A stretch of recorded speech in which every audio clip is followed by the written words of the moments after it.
and thank you so much for tuning in to Carly BTV. I'm Dr. Karlisha Booze. It's Wellness Wednesday, and today we're talking about the flu.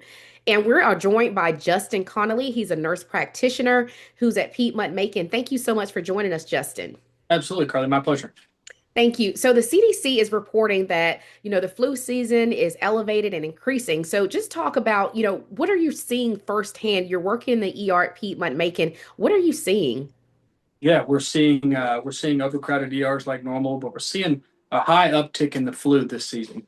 I know it's a various of different things that have caused it, but everybody's out in public. It's around the holiday season. Everybody's gathering together, but we're seeing an uptick of flu, and those symptoms are everything from a cold, from a cough, from a slight fever to some people that are really struggling to breathe and are definitely need to be seen in the emergency department. So when you speak of the department and these patients needing to be seen, some may tend to go to the urgent care, some may go to the ER. Can you please share with us, when do we know to go to the ER and when do we know to go to the urgent care?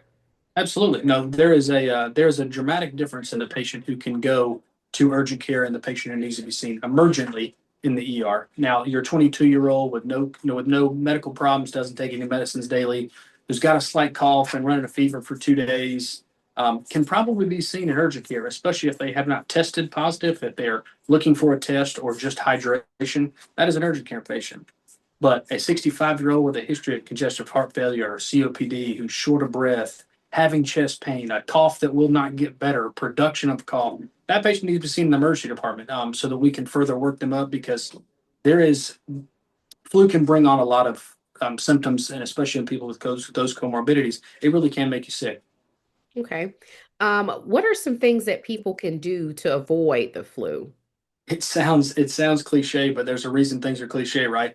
Washing your hands, wearing masks in large crowded areas, but just being smart. There's a reason that there's a hand washing station outside of every room in the ER. It's because if we're doing it 50 or 60 times a day, there's something to that, right? The sickest people in the community are probably the ones in the ER. And if we're washing our hands every 2 minutes, maybe you guys, and we got to wash our hands every 10, 15 minutes. You shake a hand, you swipe a credit card, you go to Walmart and pick something up off the aisle. Wash your hands when you get out. Use hand sanitizer. Keep it in your pocket. Keep it in your wallet. If you're around large groups of people, I'm not saying don't go enjoy fun things, but just be smart. Okay. Now, in terms of the flu shot, what are your recommendations for this year in terms of, people getting their flu shot? Because we've been talking about COVID. COVID Absolutely. has practically taken over, right? So, Absolutely. I mean, Absolutely. what do you recommend for the flu shot this year? I always recommend the flu shot, 150%, and that's from an 18-year-old to a 75-year-old. I think everybody should get the flu shot. I do think it carries. There's evidence and there's research behind why we get the flu shot. They wouldn't just make it for no reason, right? Um, but it protects you from specific strands of the flu. It's those strands of the flu that will make people really sick. If you get the flu shot now, you may still get the flu. If you got the COVID vaccine, there's still a chance you were going to get COVID.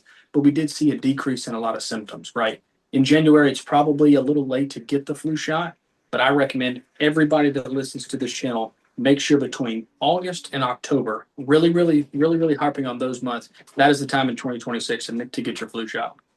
Perfect. Well, thank you so much, Justin, for sharing this helpful information.